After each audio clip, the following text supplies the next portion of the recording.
All right, I'm here for the first night sit. It's pretty windy out, but it'll feel nice to get back in the tree stand.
He was like 5 yards away. I wasn't expecting him here. He's always been by the pond. I've never had a picture of him here.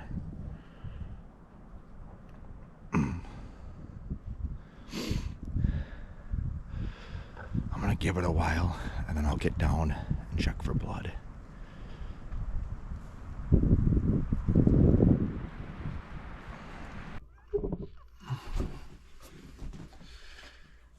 Well, I suppose you wonder why I'm here.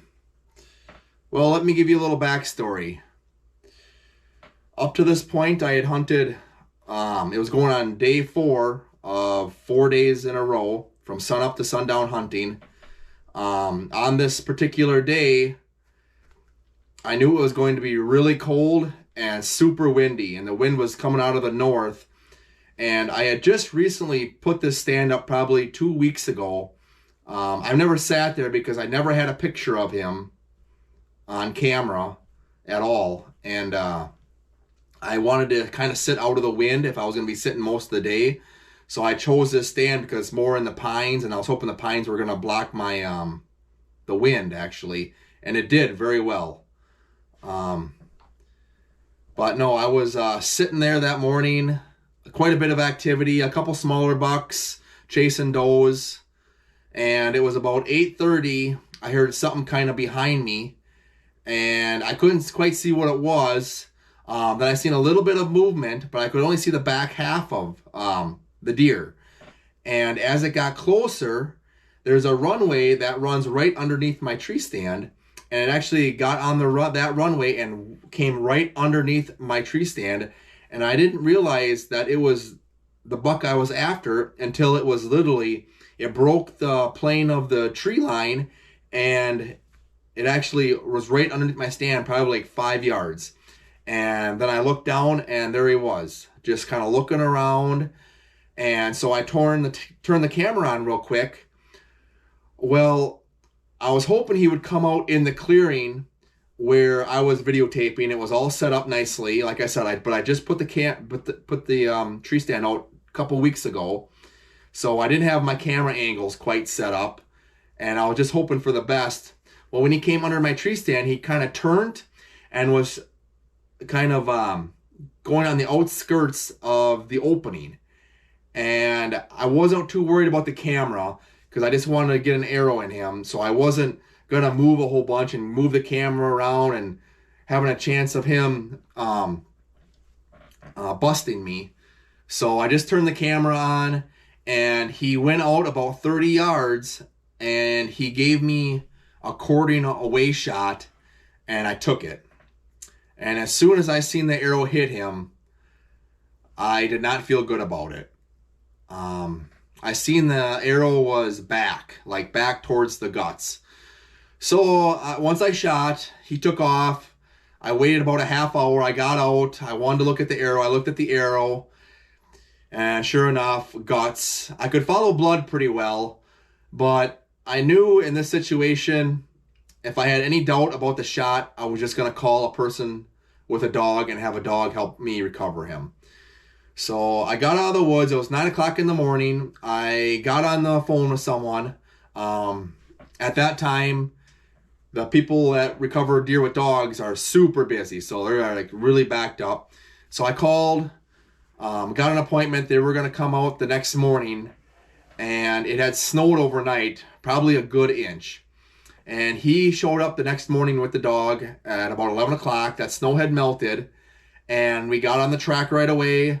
The dog tracked it. We were finding blood. We went about 250 yards, and all of a sudden the dog stopped. And we found blood right where he stopped, and the dog had kind of stopped. And what happened was the deer did kind of a little button hook, came right back on its back track about 100, 150 yards, and it veered off. And we just missed where it veered off. And once we got on the fresh trail, I mean, it was 1, 2, 3, and that dog was pretty much gone. As fast as we could keep up to the dog, we had it on the long rope. It would guide us, and sure enough, guide us right to the deer. And we were finding spots of blood here and there, but yeah, that dog super did an amazing job. Yeah, so I'm sorry about not getting the kill shot.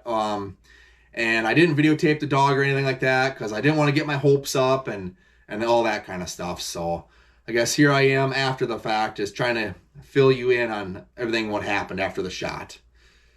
So, and I'm sorry, yeah, like I said, I'm sorry about the camera angle. That was my first time ever in that tree stand. I literally set it up about 2 weeks prior. I knew it was a good travel corridor. I just never had any good pictures of him. That's why I never sat there. And the reason I sat there was it was going on my 4th day of sitting all day, and it was going to be super cold. You seen that the snow was on the ground, and it was like a high of 20 degrees, 20-mile-an-hour winds, and I just wanted to be out of the wind. And I was like, well, if I'm going to sit all day, that's going to be my best spot. And obviously it was a really great spot because he came in. And yeah, that's about it. So if you guys could please subscribe, and I'll keep the camera rolling. Thank you.